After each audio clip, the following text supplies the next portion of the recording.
compartir en este día es un tiempo para cada cosa, un tiempo para cada cosa. Y vamos a ir directamente ya a la palabra de Dios, al libro de Eclesiastés, en el capítulo 3, versículo 1 al 11. Y desde aquí, pues también queremos, antes de predicar este mensaje, queremos mandarle un saludo fraternal a los hermanos en Tenerife, a los hermanos en La Palma, a los de Gran Canaria, a los pastores, a los de Playa Blanca y a los de aquí de Arrecife de Lanzarote y gente que en otros lugares del mundo también nos ven a través de la página web de nuestra iglesia. Mandarle un fraternal saludo a todos y desearle una feliz fiesta de Navidad y un próspero y bendecido año nuevo 2020 en la presencia del Señor. Amén. Bueno, pues gloria a Dios. Como les decía, vamos a ir a Eclesiastés capítulo 3, versículos 1 al 11, dice la palabra de Dios, todo tiene su tiempo. ¿Están ahí? Amén. Y todo lo que se quiere debajo del cielo tiene su hora. Tiempo de nacer y tiempo de morir. Tiempo de plantar y tiempo ¿de qué dice? De arrancar lo plantado. Tiempo de matar y tiempo de curar. Tiempo de destruir y tiempo de edificar. Tiempo de llorar y tiempo de reír. Tiempo de endechar y tiempo de bailar. Tiempo de esparcir piedras y tiempo de juntar piedras. Tiempo de abrazar y tiempo de abstenerse de abrazar. Tiempo de buscar y tiempo de perder. Tiempo de guardar y tiempo de desechar. Tiempo de romper y tiempo de coser. Tiempo de callar y tiempo de hablar. Tiempo de amar y tiempo de aborrecer. Tiempo de guerra y tiempo de paz. ¿Qué provecho tiene el que trabaja de aquello en que se afana? Yo he visto el trabajo que Dios ha dado a los hijos de los hombres para que se ocupen en él. Todo lo hizo, ¿cómo lo hizo? Hermoso en su tiempo, y ha puesto eternidad en el corazón de ellos, sin que alcance el hombre a entender la obra que ha hecho Dios desde el principio hasta el fin. Aleluya. Gloria a Dios para siempre. Bueno, pues ahí tenemos el título del mensaje sacado de ese pasaje de Eclesiastés capítulo 3, un tiempo para cada cosa, se puede titular perfectamente este mensaje.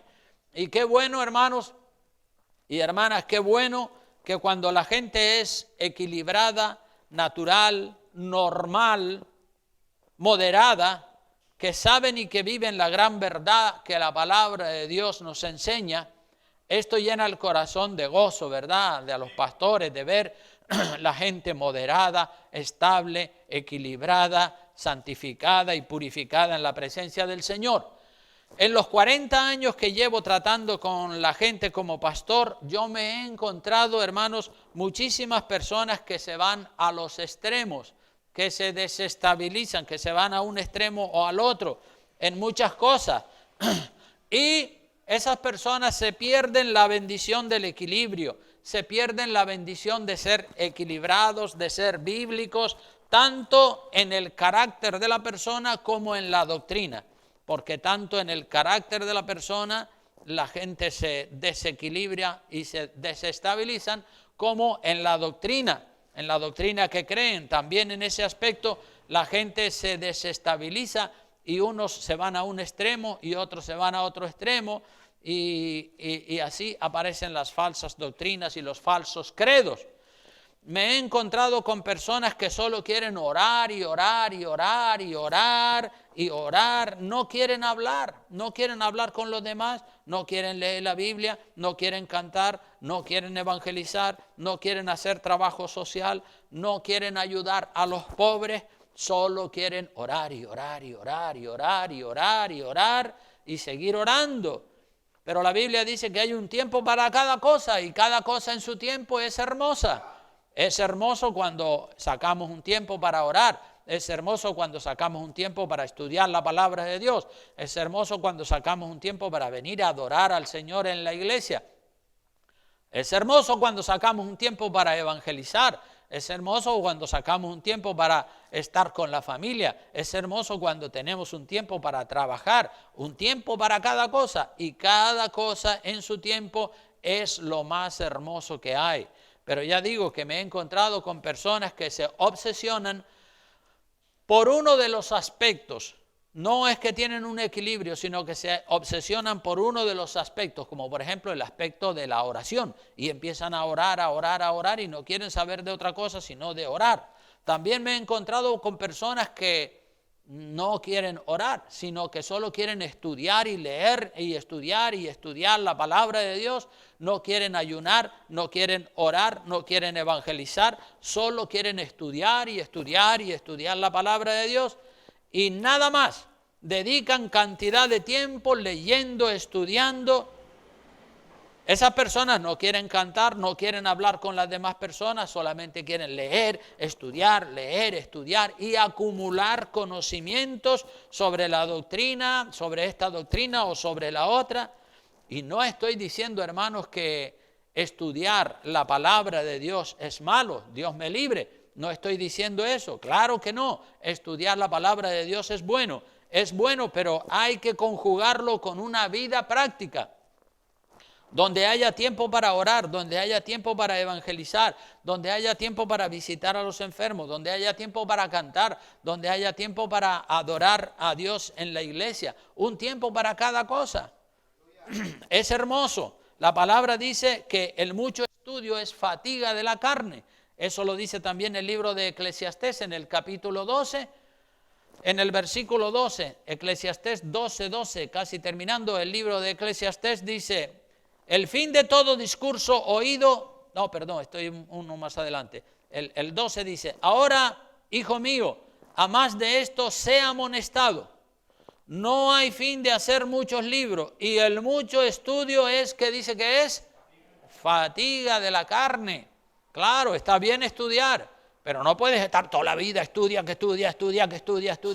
Conozco personas que tienen 2 y 3 carreras y todavía quieren tener una cuarta, pero ¿de qué les sirve tener tantas carreras y tantos estudios si no ponen en práctica ninguno de los que conocen? Es preferible tener una sola carrera y practicarla, ¿verdad? Pero a lo mejor hay personas que son abogados, son médicos y son historiadores y arqueólogos y tienen 3, 4 carreras y no paran de estudiar, tienen una obsesión con estudiar. En el mundo evangélico también hay personas que estudian la Biblia, y para ellos lo único que existe es estudiar la Biblia.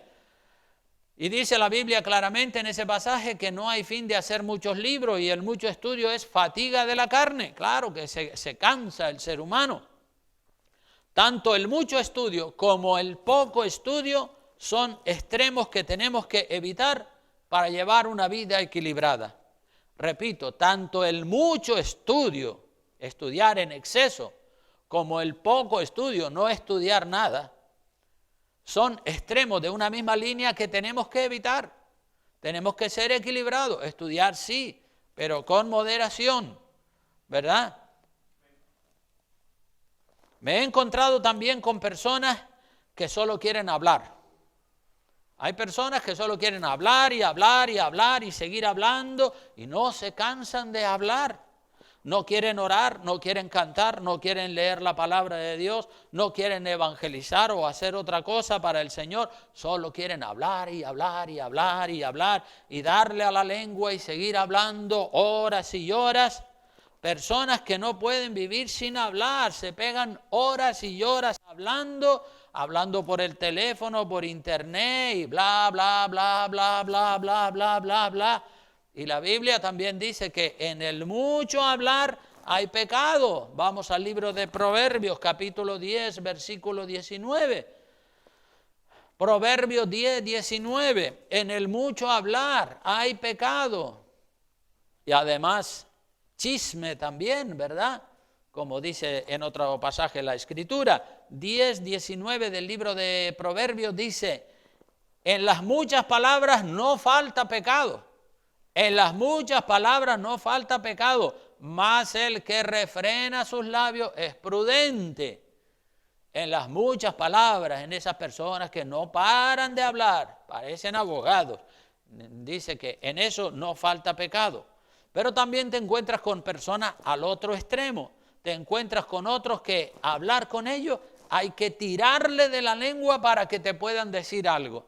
Son tan introvertidos, tan silenciosos, tan callados, y tú le preguntas alguna cosa y te responden con monosílabos, sí, no, bueno, vale, bien, y se cierran a todo tipo de diálogo y no hay manera de hablar con ellos. Unos no hablan nada y otros hablan por ellos y por los demás.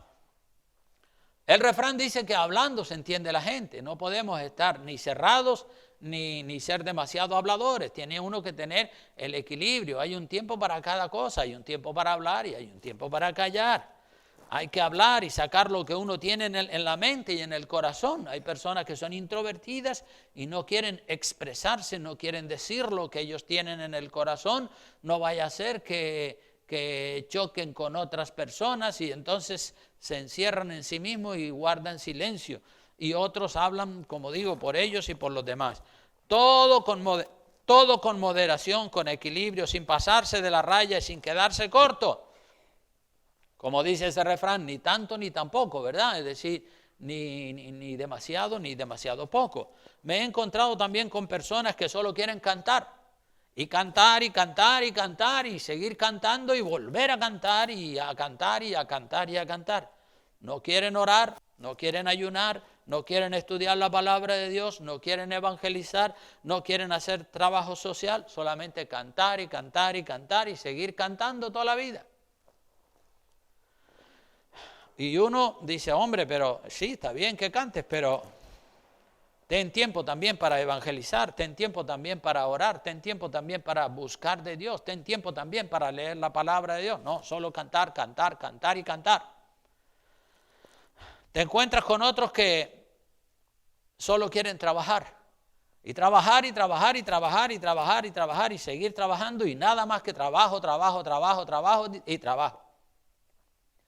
Te encuentras con otros que solo quieren dormir y dormir y dormir y dormir y seguir durmiendo y nada más que dormir.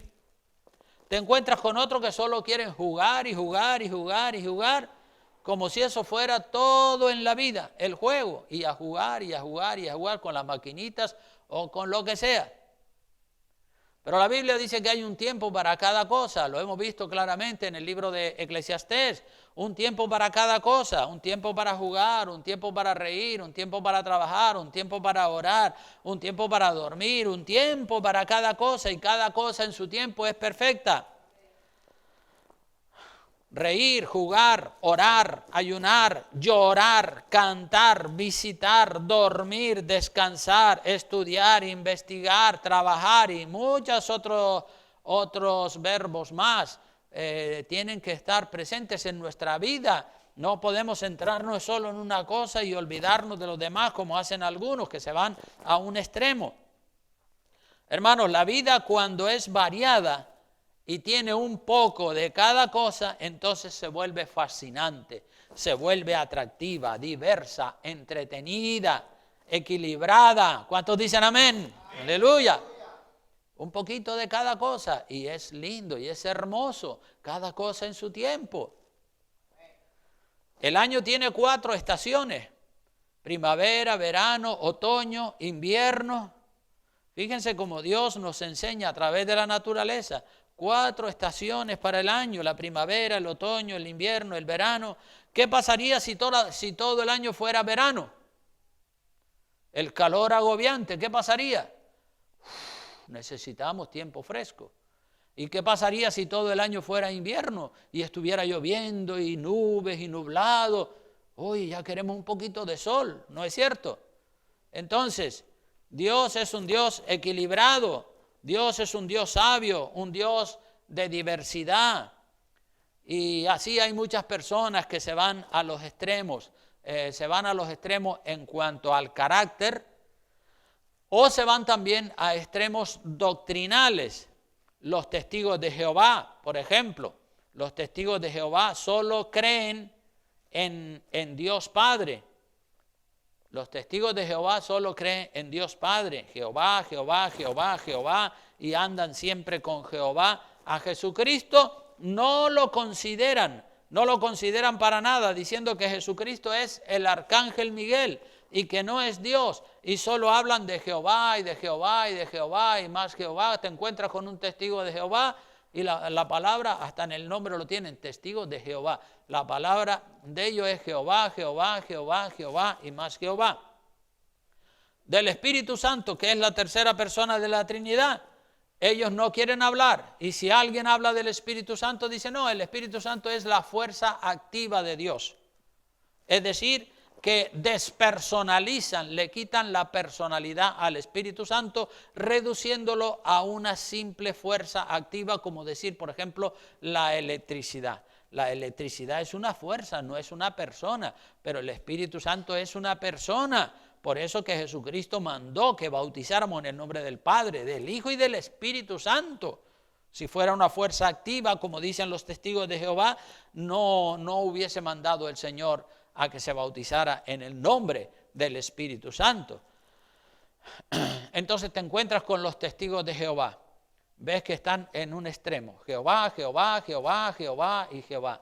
Después te encuentras con algunos cristianos evangélicos de esos que son unitarios, o lo que le llaman los solo Jesús, y estos no hablan de Jehová ni del Espíritu Santo, sino Jesús, Jesús, Jesús y Jesús y Jesús y más Jesús. Dicen que Jesús es el Padre, que Jesús es el Hijo y que Jesús es el Espíritu Santo.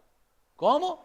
Sí, Jesús es el Padre, Jesús es el Hijo y Jesús es el Espíritu Santo. Y uno les dice que están equivocados, pero no lo admiten. Y ellos bautizan en el nombre de Jesús, bautizan a las personas. Cuando alguien se hace miembro de las iglesias de los unitarios, ellos bautizan solamente en el nombre de Jesús, porque para ellos es Jesús, Jesús, Jesús, y por eso se llaman los solo Jesús.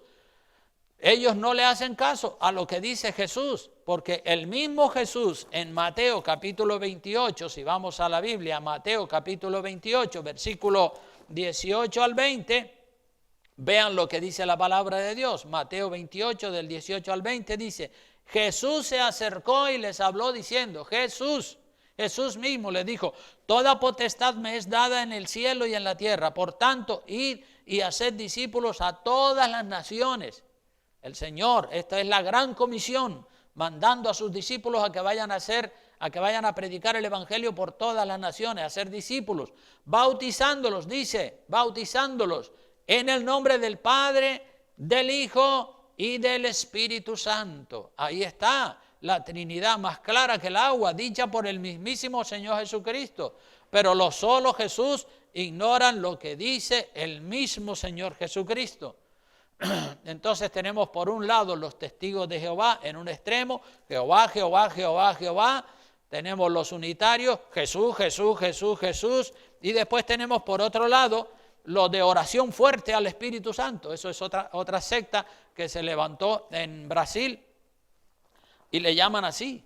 En el mismo nombre ya tienen una falsa doctrina. Se llaman ellos así. Oración fuerte al Espíritu Santo. Como digo, en el mismo nombre ya tienen incluida una falsa doctrina. Cristo nos enseñó a orar al Padre. No nos enseñó Jesucristo a orar al Espíritu Santo, nos enseñó a orar al Padre. Vamos a ver lo que dice Mateo también. Mateo capítulo 6, versículos 9 al 13. El Señor enseña a sus discípulos. Ellos le preguntan que les enseña a orar, y en Mateo 6, 9 al 13, Jesús dice, vosotros pues oraréis así. Lo mandó el Señor Jesucristo. Jesucristo es Dios. Oraréis así, Padre nuestro. No dice, vosotros oraréis así, Espíritu Santo. No, dice, vosotros oraréis así. Esta es la manera, el Padre nuestro es un modelo para que nosotros aprendamos a seguir las pautas de ese modelo. Padre nuestro, cuando usted vaya a orar, ore al Padre. Padre nuestro que estás en los cielos, santificado sea tu nombre. Adora y glorifica el nombre de Dios, porque dice la palabra que Jesucristo es el mediador. Él nos abrió un camino vivo y nuevo a través de su sangre para que tengamos acceso directo al Padre, al Creador del universo. Dice el verso 10, venga tu reino, hágase tu voluntad, como en el cielo, así también en la tierra. El pan nuestro de cada día, dánoslo hoy y perdónanos nuestras deudas, como también nosotros perdonamos a nuestros deudores, y no nos metas en tentación, mas líbranos del mal, porque tuyo es el reino, el poder y la gloria por todos los siglos. Amén.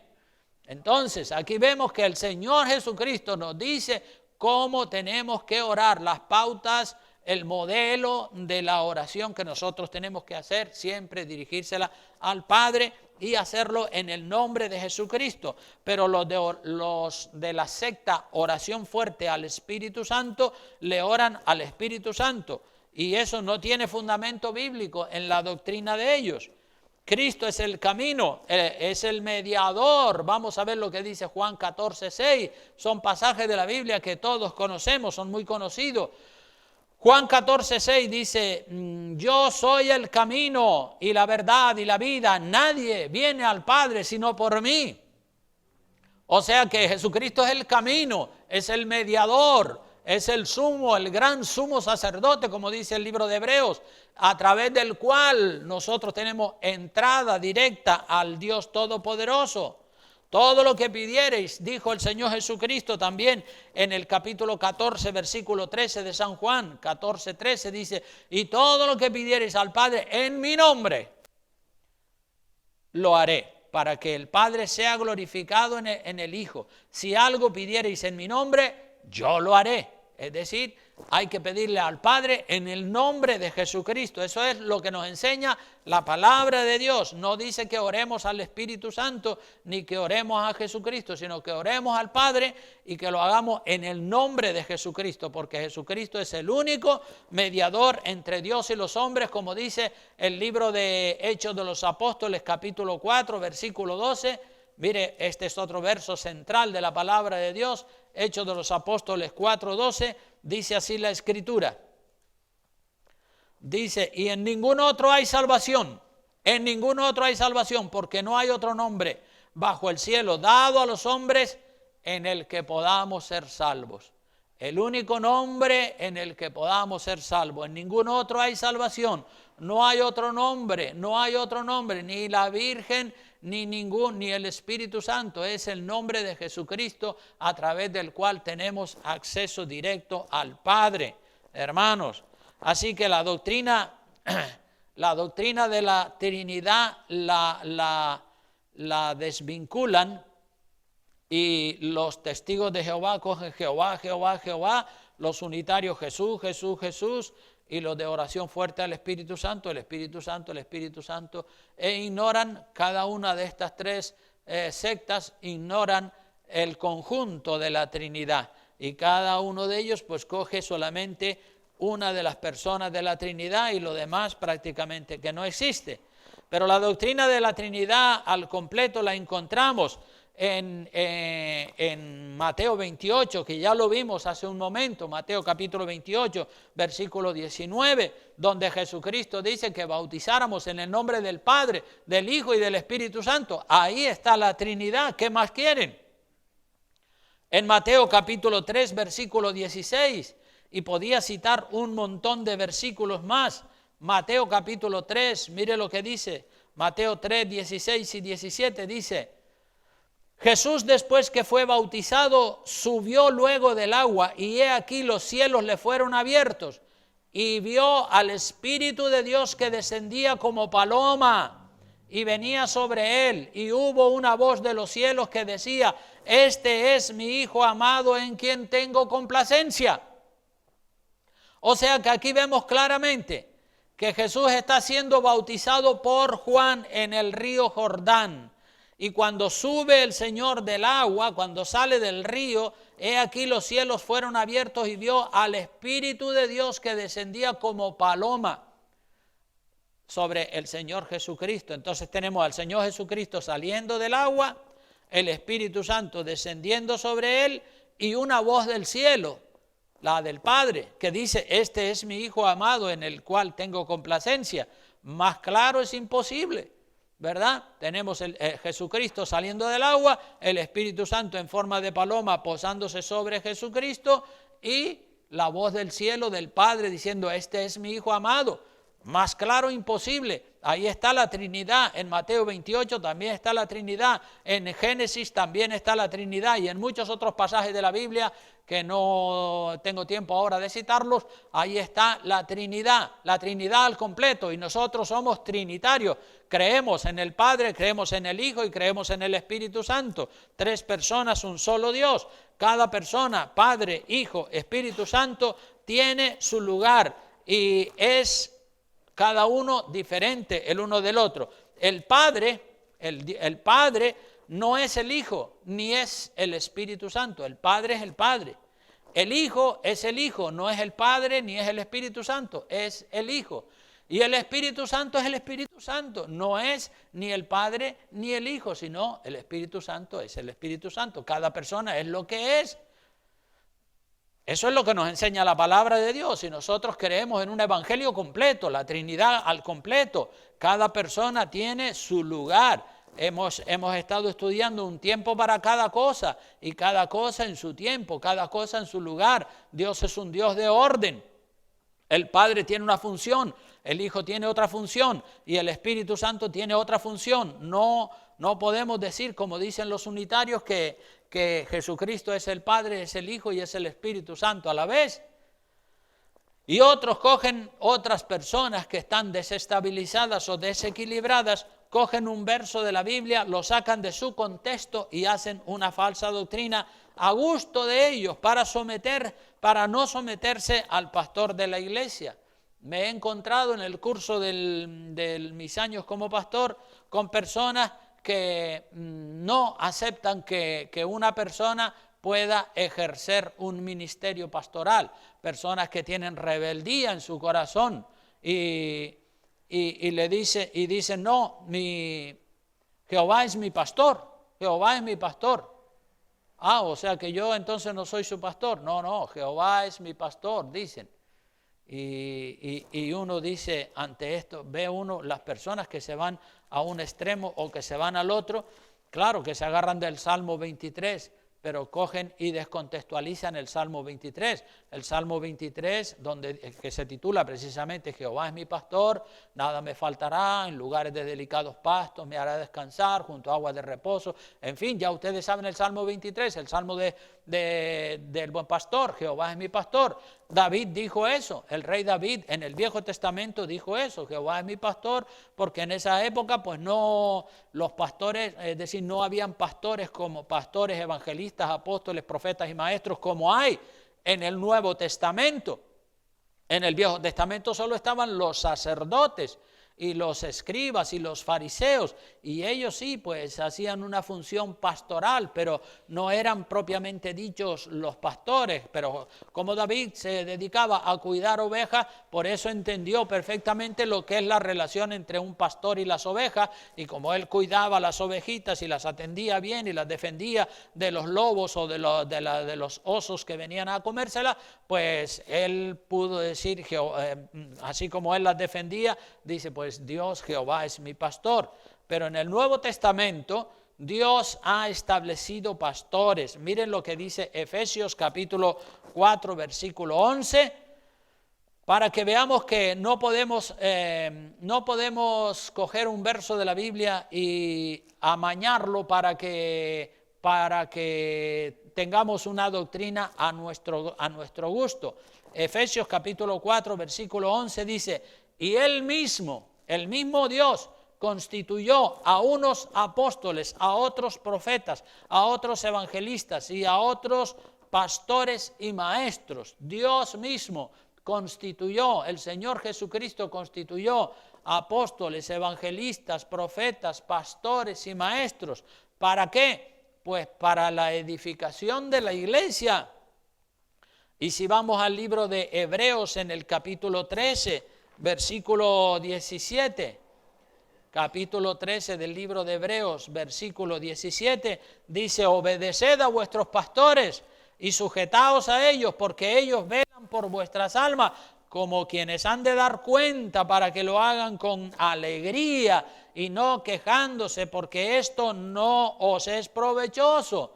O sea que si el Señor constituye pastores, evangelistas, apóstoles, profetas, maestros, y luego en el Nuevo Testamento dice que hay que someterse a los pastores de carne y hueso.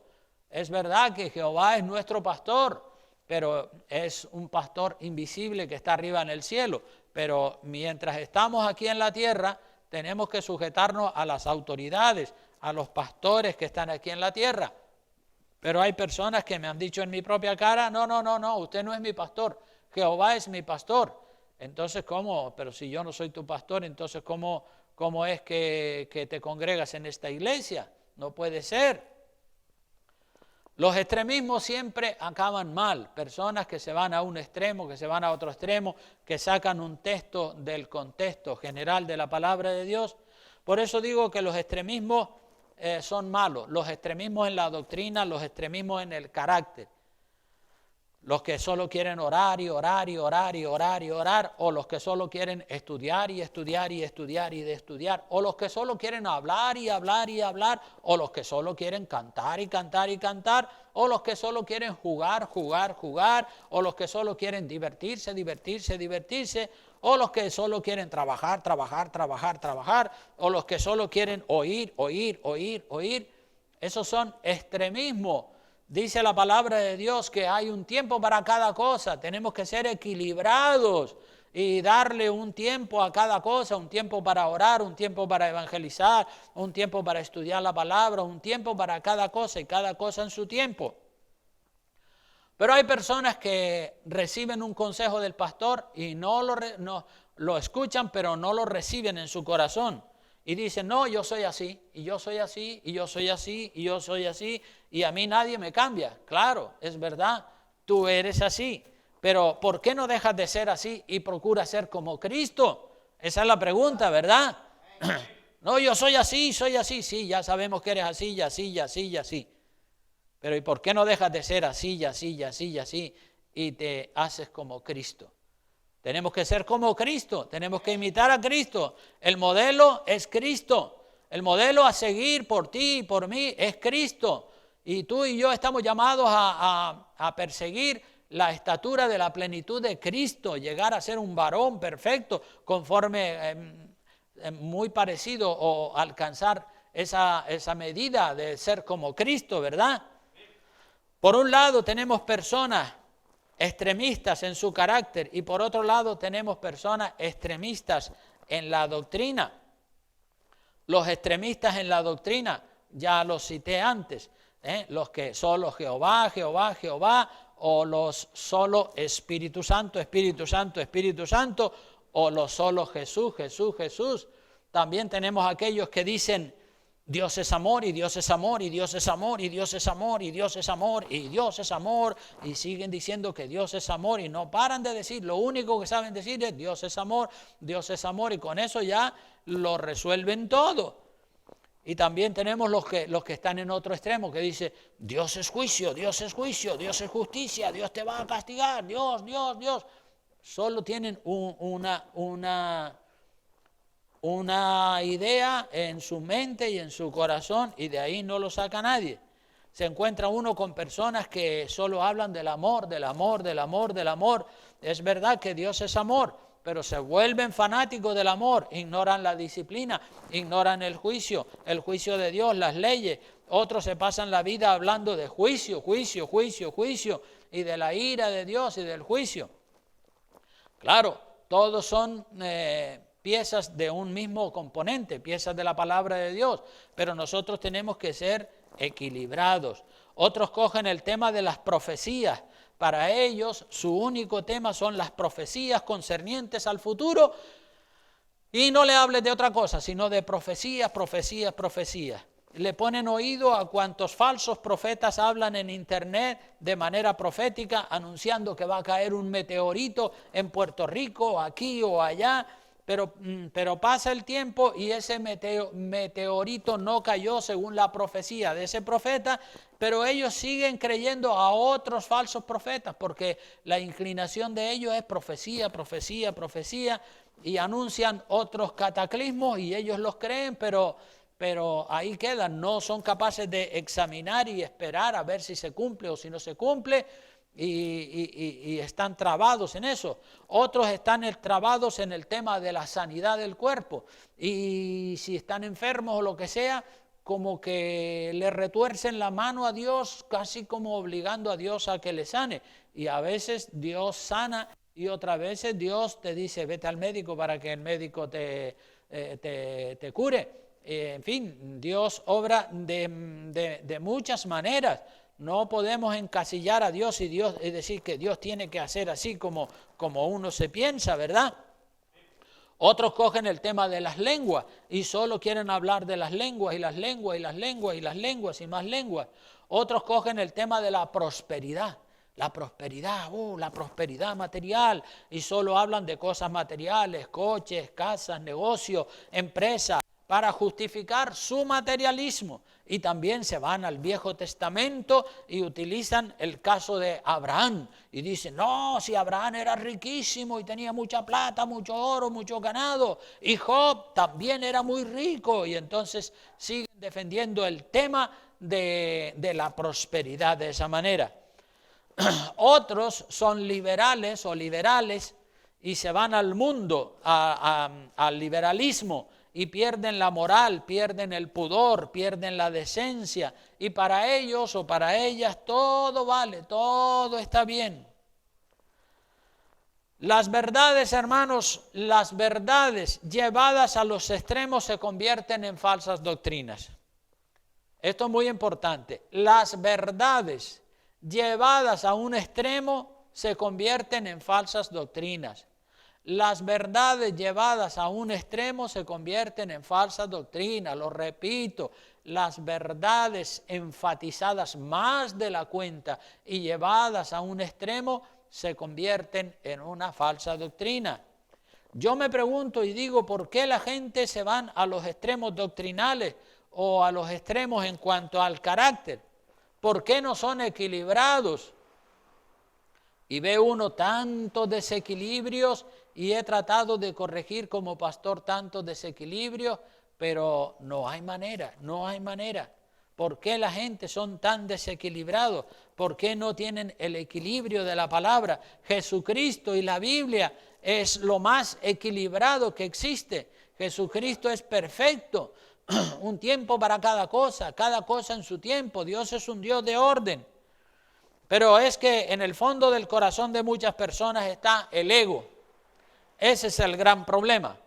El ego, el egoísmo, lo que a mí me gusta, y por complacer su ego, por complacer su yo, por complacer su carne, por eso se van a los extremos. Se van a los extremos en cuanto al carácter o en cuanto a doctrina, se van a los extremos y se vuelven extremistas. Cogen lo que les gusta de la palabra y lo que no les gusta lo ignoran, lo olvidan. Y eso naturalmente está muy mal.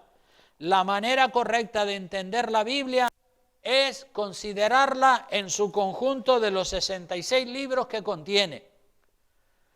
Repito esta verdad, la manera de entender correctamente la Biblia es considerarla en su conjunto. No coger un versículo de un libro o de un capítulo y hacerse una doctrina con eso. No, eso no es correcto.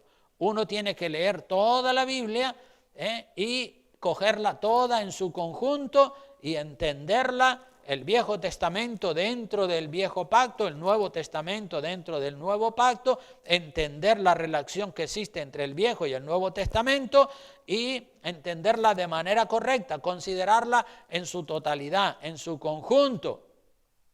Y entonces ahí saca uno conclusiones, saca uno grandes verdades que están documentadas y que están fundamentadas en la palabra de Dios.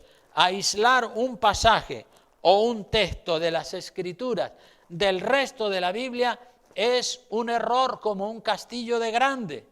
Repito, aislar un texto como hacen los unitarios o los oración fuerte al Espíritu Santo o los testigos de Jehová.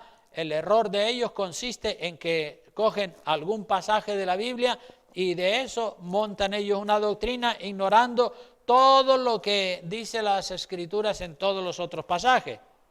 Así que las falsas doctrinas se forman cuando alguien hace eso y aísla un verso de la palabra del resto de las Escrituras. Así se forman las falsas doctrinas. Y las falsas doctrinas se forman también cuando las personas comienzan a recortar la cruz. Esta es otra manera en la que las personas comienzan a recortar la cruz. ¿Cuántos han visto el vídeo de la cruz recortada que lo pusimos el otro día, verdad? El vídeo de la cruz recortada, eso está en Google o en YouTube. Ponga usted allí la cruz recortada y verá que le salen 3 o 4 vídeos que todos más o menos tienen el mismo mensaje, y verán que ese personaje que llevaba la cruz dice: uy, es muy pesada, Señor, es muy pesada, le cortaré un trozo. Dios no le dijo que le cortara el trozo, eso fue idea de él. Pero Dios no le dijo ni bueno ni malo, sino Dios se estuvo callado. Siguió un poco más adelante y dice: uy, Señor, todavía sigue siendo muy pesada, le voy a cortar otro trozo. Plum, plum, plum, le cortó otro trozo. Su decisión, no es que Dios le dijo que le cortara trozos. Dios no le dijo que le cortara trozos, Dios le dio la cruz completa, pero él la fue recortando porque eso era lo que él creía, lo que a él le gustaba, no lo que Dios le decía. Dios ya te dice: esta es mi palabra y es completa, sigue el evangelio completo. Pero claro, la gente empieza a cortar para hacer la cruz más fácil. Las falsas doctrinas, por eso dije que las falsas doctrinas se forman también cuando las personas comienzan a recortar la cruz. Y yo invito a todos ustedes y también a los que nos miran por la televisión a que busquen en internet ese vídeo de la cruz recortada, que es muy bonito y que tiene una enseñanza muy poderosa, que lo vean una y varias veces y se pregunten a sí mismos si de verdad usted está recortando la cruz. Eso es lo que hacen, como digo, muchos cristianos. No quieren llevar la cruz completa sin recortarle nada, porque es muy pesada, porque les parece muy difícil. Y comienzan a recortar y a cortarle trozos a la cruz. Y dicen: eso del diezmo, eso pesa mucho. No, ignoran el diezmo, es decir, le pegan un corte a la cruz del evangelio. Después te encuentras con mujeres que le dice: use el velo para orar y para profetizar. Cuando venga a la iglesia, cúbrase la cabeza con el velo. Pero las mujeres dicen: eso me da la impresión de que parezco una monjita, parezco una viejita y tal, eso ya no se usa y tal y cual, eso me da mucha vergüenza. Claro, como están en la carne, no son capaces de decir: sí, claro, el velo es una honra, es un mandato del Señor. No les importa lo que dice la palabra, sino lo que diga la gente del mundo. Entonces se quitan el velo. Muchas personas de esta iglesia se fueron cuando empezamos a predicar acerca del uso del velo en la cabeza de la mujer, pero les parecía que eso era una cruz muy pesada y entonces se fuera. No podemos quitarle el trozo, pues nos vamos de la iglesia. Entonces después te encuentras otras personas que el tema de vestir decentemente, con falda, con vestidos que cubran los encantos femeninos, eso no está de moda, y le quitan otro trozo a la cruz para hacer el cristianismo más fácil y más moderno, más mundano. Y los mismos cristianos y las mismas cristianas van degradando, van deteriorando el evangelio. A otras personas dice: eso de la vigilia, de los ayunos, no, eso es muy pesado. También le quitan la vigilia y le quitan los ayunos porque es una cruz muy pesada, y la siguen recortando y al final la cruz que van llevando es una cruz pequeñita, así como esta. No quieren la cruz completa. sino una cruz cada vez más recortada, más recortada, más recortada, hasta que se convierte en una cruz pequeñita, fácil de llevar.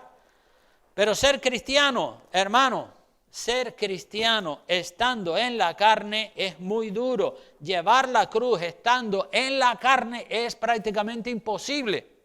Si usted está en la carne, si usted es una persona, un hombre o una mujer carnal, no va a poder llevar la cruz completa. No la va a poder llevar porque la carne es enemiga de la cruz. Es por eso que las personas la van recortando, le van cortando trozos a la cruz, porque están en la carne, no están en el espíritu. La persona que está en el espíritu lleva la cruz completa, no la recorta. La única manera de llevar la cruz completa es pasando de estar en la carne a estar en el espíritu. Si usted se llena del Espíritu Santo, entonces puede llevar la cruz. Porque la Biblia dice, Jesucristo dijo, llevad mi yugo sobre vosotros, porque mi carga es fácil, es ligera. Llevad la cruz, tenemos que llevar la cruz. El que quiere seguir en pos de mí, niéguese a sí mismo, niégate a ti mismo, pero para negarte a ti mismo, estando en la carne es imposible. Tienes que pasar a otro nivel, tienes que pasar al nivel del Espíritu. Y cuando entras en el nivel del Espíritu, entonces es fácil llevar la cruz. La única manera de llevar la cruz completa es estando en el Espíritu. Ya voy terminando, pero vamos a ir al libro de Gálatas capítulo 5, versículos 16 y 17. Gálatas 5, 16 y 17. Allí se nos habla de la carne. 5, 16 y 17 dice, digo pues, andad en el Espíritu, y no satisfagáis ¿qué cosa? Claro, la carne está abajo. La carne es atracción por el mundo, las cosas de aquí abajo. Dice que andemos en el Espíritu, es decir, en otro nivel, en el nivel alto, en el nivel del Espíritu, en el nivel de la oración, en el nivel de la comunión con Dios. Digo pues, andad en el Espíritu, en la parte alta, en el alto nivel. Y no satisfagáis los deseos de la carne, los deseos carnales, bajos, animales de la carne, porque el deseo de la carne, dice el verso 17, es ¿contra qué? Contra el espíritu, y el del espíritu es contra la carne, y estos se oponen entre sí para que no hagáis lo que quisierais. O sea que la carne aquí abajo, el espíritu arriba. Si quieres vivir en el espíritu, si quieres llevar la cruz, tienes que pasar a vivir en el Espíritu. Tienes que meterte en oración, tienes que negarte a ti mismo y decir, Señor, quiero abandonar ya mis carnalidades y quiero dejar atrás los deseos de mi carne y quiero hacer la voluntad del Espíritu. Y entonces te subes a la vida del Espíritu, comienzas a orar y a buscar de Dios y a leer palabra y a mentalizarte. Y entonces verás que llevar la cruz es fácil, dar el diezmo es fácil, vestir decentemente es fácil, venir a orar, venir a la vigilia es fácil, todo eso es fácil, la cruz es fácil. Pero claro, hay que estar en el Espíritu, pues si estás en la carne, pesa mucho.